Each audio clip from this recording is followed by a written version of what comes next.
Good morning, good afternoon, and good evening. Welcome to The Nest. It's October 21st, 2021, and I'm Jim Chu in San Francisco, California, and we're streaming live on Stonks.com with entrepreneurs and investors from around the world.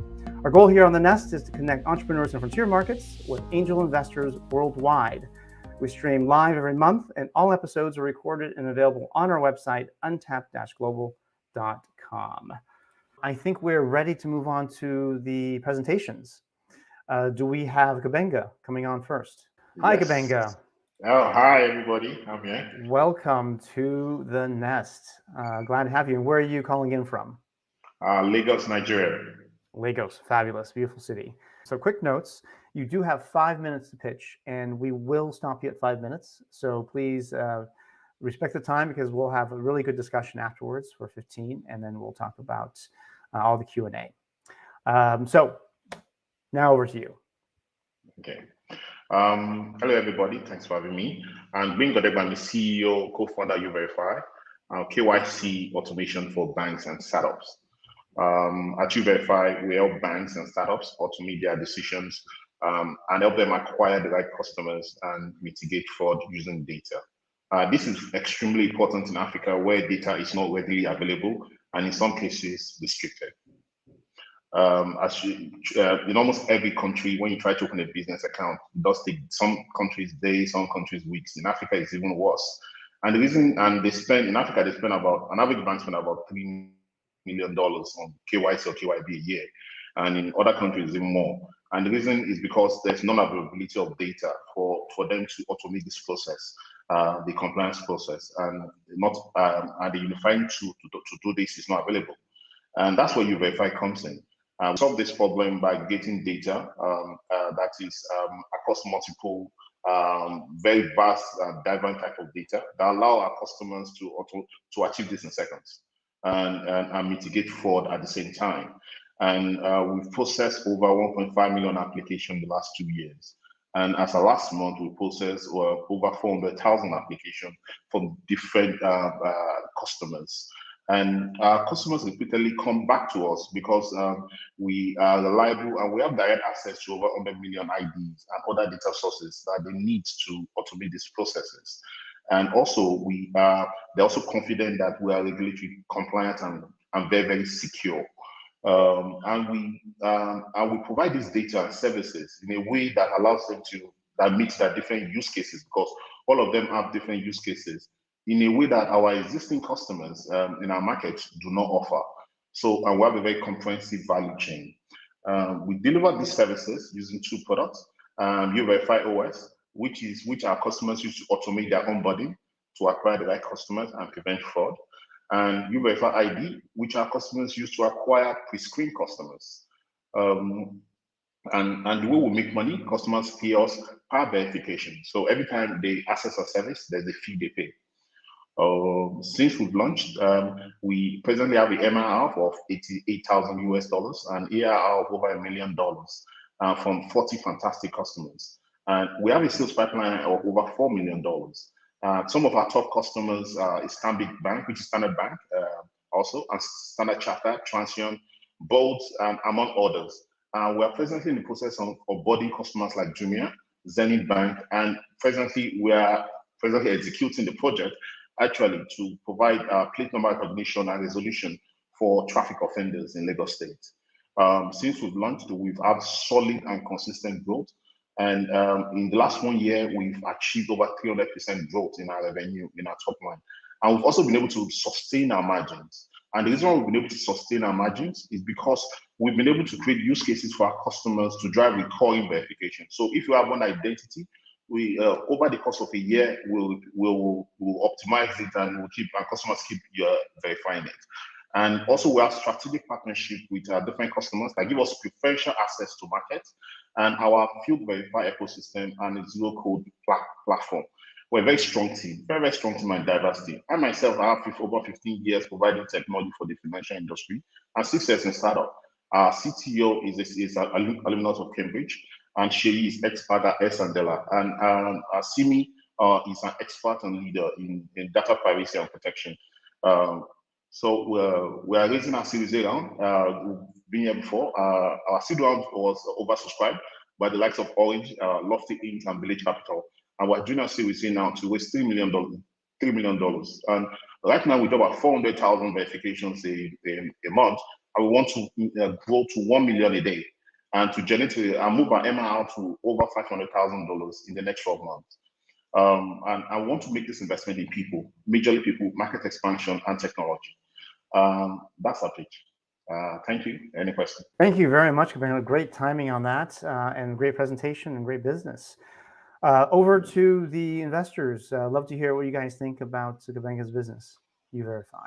Who'd like to start? I'm happy to go first, Jim, if I could. First of all, thank you so much for taking the time to be here and to present to us all today. Certainly fintech and know your customer, these are big issues, for Africa. And so I think you're certainly trying to solve, I think, a pain point within Africa. And could you give me a little bit more information kind of on your competition? I also know that there's a lot of people moving into fintech within Africa and in Nigeria. And so I'd just love to kind of understand who you think your main competitors are and the advantages that you have over other people that might be in this space. Thank you. Okay, our main competitors in the market we play is Verify Me, it's in Nigeria, and Smile ID. The biggest difference between us and these competitors is because number one, we operate a very large ecosystem of field verifiers, which I mentioned earlier, which Smile ID doesn't have, but Verify Me is building one. We also have what we call a case management and decision management system, which none of them do have today. So this allows this basically stand us out, and that also is what that's why we're very strong in the corporate banking world, because that's what the value that we deliver is. Regulatory compliance to them is safe and secure, and that gives us an edge when compared to our competitors presently. And before we go on with additional questions, I do want to note to the audience that you are able to make commitments and invest now. So click on that invest button if you're interested in Gbenga's business, and we'll do a introduction. All right. Thanks for that question, Jennifer. Sarah, sounds like you're next. Thank you. Hi, Gbenga. Thank you so much for that presentation. And so this is obviously KYC is incredibly important, as Jennifer mentioned. I'm curious, sort of from a regulatory perspective, how you assess sort of the risks and regulatory changes, in Nigeria around KYC, around the banking system. Not just fintech, but I understand that, if I understand you correctly, you're applying KYC across various marketplaces. Can you talk about that, please? Where the government sees this? Okay. First of all, in Nigeria, we ensure that we're in compliance with all the regulations, which include in Nigeria particularly is the NIDA NDPR rule, and all the other markets have a similar regulations, which we are presently in compliance of. We are 100% in compliance, and also because we are also integrated to NIPS. Which is have all some of the banking data. So because of that, we're in full compliance with existing regulation. And so any other regulation that is either being in discussion, for example, open banking regulation, we are also part of that discussion to make sure that as those regulations or policies are fine-tuned, we are part of that decision. Thank you. Great pitch. What you're doing is actually very near and dear to us, because Stonks could be a customer as well down the road, right? We have KYC and AML all over the world.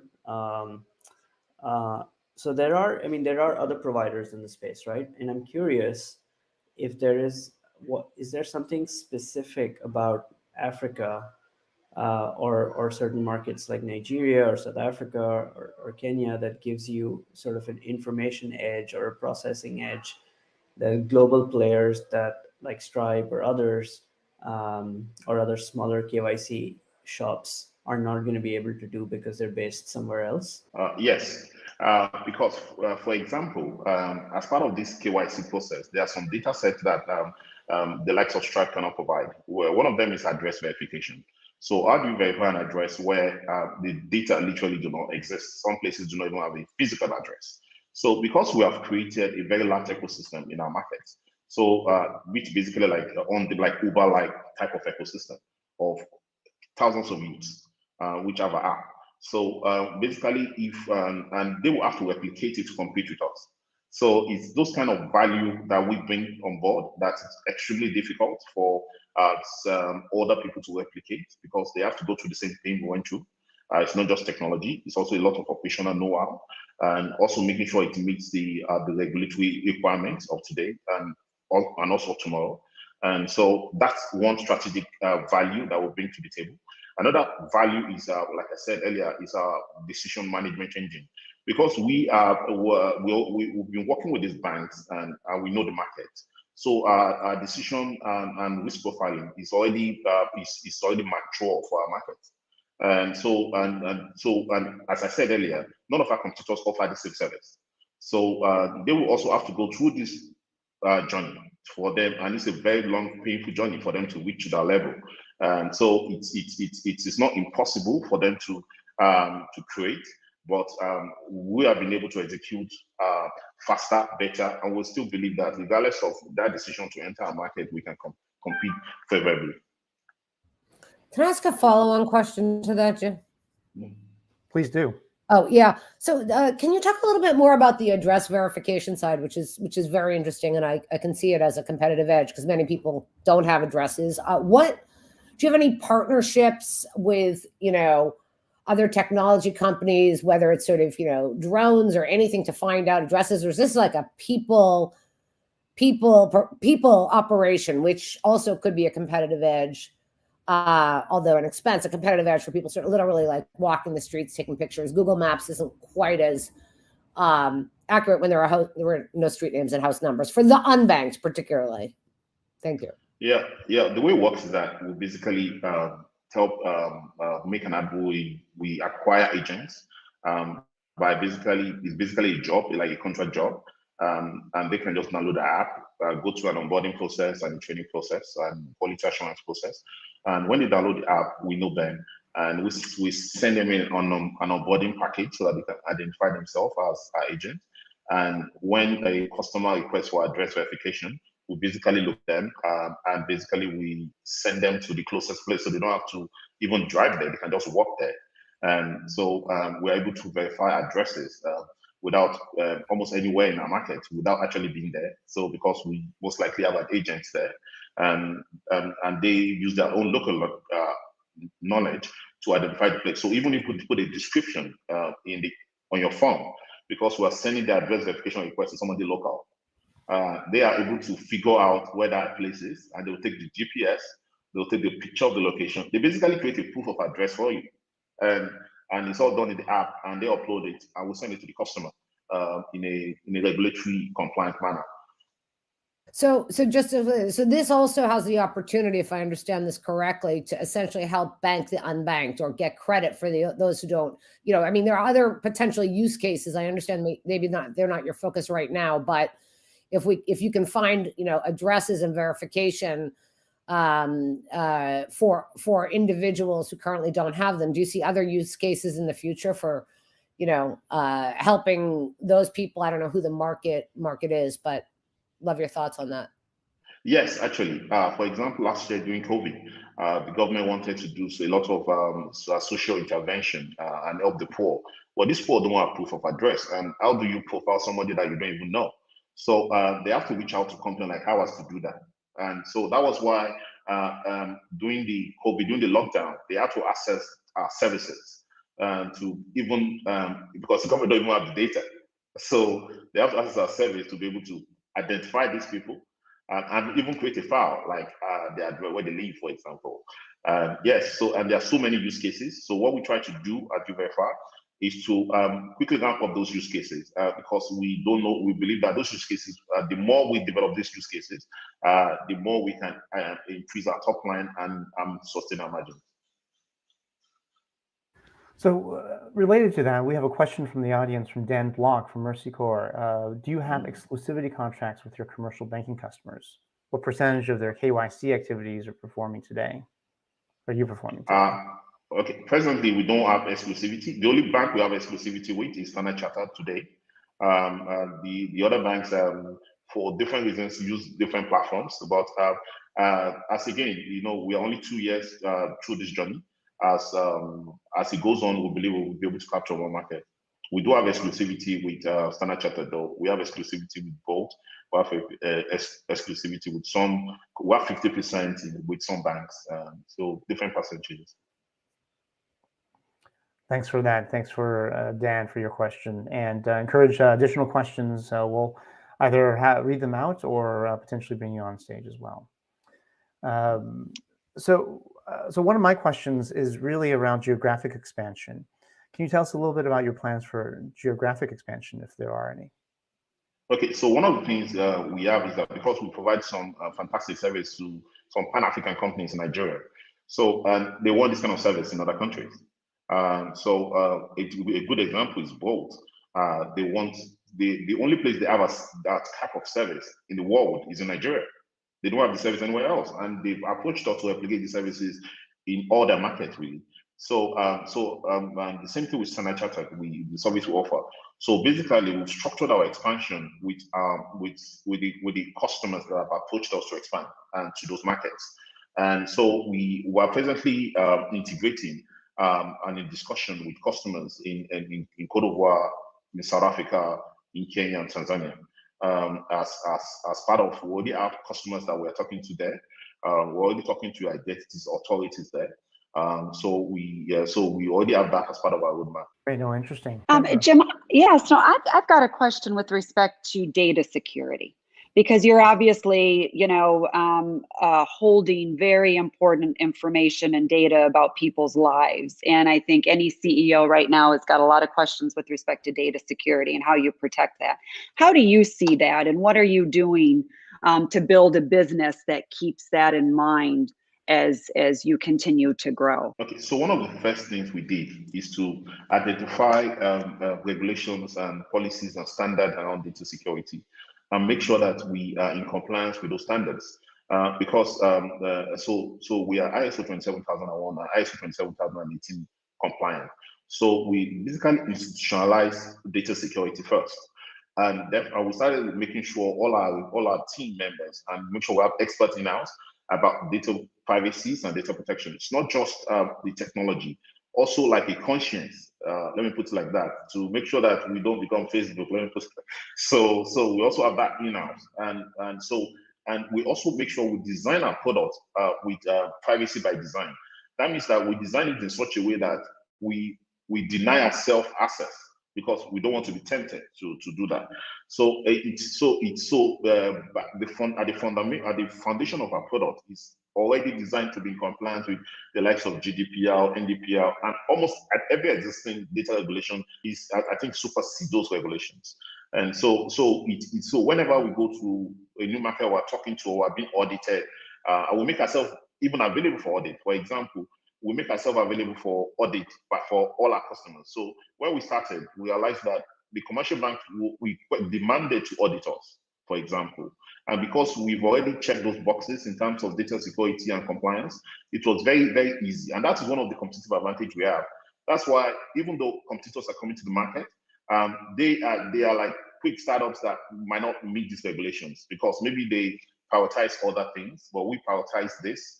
And so we typically check the boxes, and so it's much easier for a bank that is under significant regulatory cover to use our service. So when foreign companies in the developer, like in the EU, come to Nigeria, it's much more safer for them to work with us than some of our other competitors, because we're already in compliance with these regulations. And they also make sure they do a third-party audit on us, which we have always passed. Thank you for that, Gbenga. Well, great. Well, love to hear the investor panel's views on this investment. Would you invest? Are you clicking on that like button now? Ali, yes, yes. So I clicked the like button, and I would love to get an intro to set up a follow on, do a deeper dive. I think this is pretty cool. I have a bunch more questions. Probably not enough time to go into all of them here, but I think it's pretty cool. Good job. Thank you. Thanks, Ali. Sarah, Jennifer? Yeah, I'd be very interested in this. I actually have looked at I just want to congratulate you on the progress you've made. Gbenga. I think I've looked at this a couple of years ago with a different hat on, and I think I think that's great. I think it's great. I'd be happy to be introduced. KYC and bank verification is such a huge problem, not just in Africa, but throughout frontier markets. So if you're able to crack that. Jennifer.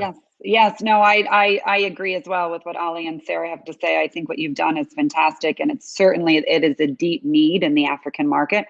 And I love the fact that you're on the ground. I love the idea of people, boots on the ground, going through and verifying all of this. So yes, I certainly would love to learn more and have an introduction. So thank you for your time. Thank you. Great. And for those in the audience, if you're interested in an intro and investing in Youverify, click on that invest button and you will get an intro. The poll that was just launched, the results of the poll, I don't know if we're showing this on screen or not, but if we can, that'd be great. But got a great reaction. You had over 95% of the audience say that they would invest something. So congratulations, Gbenga, for a great presentation, and best of luck in the follow-ups with the investors who have expressed interest.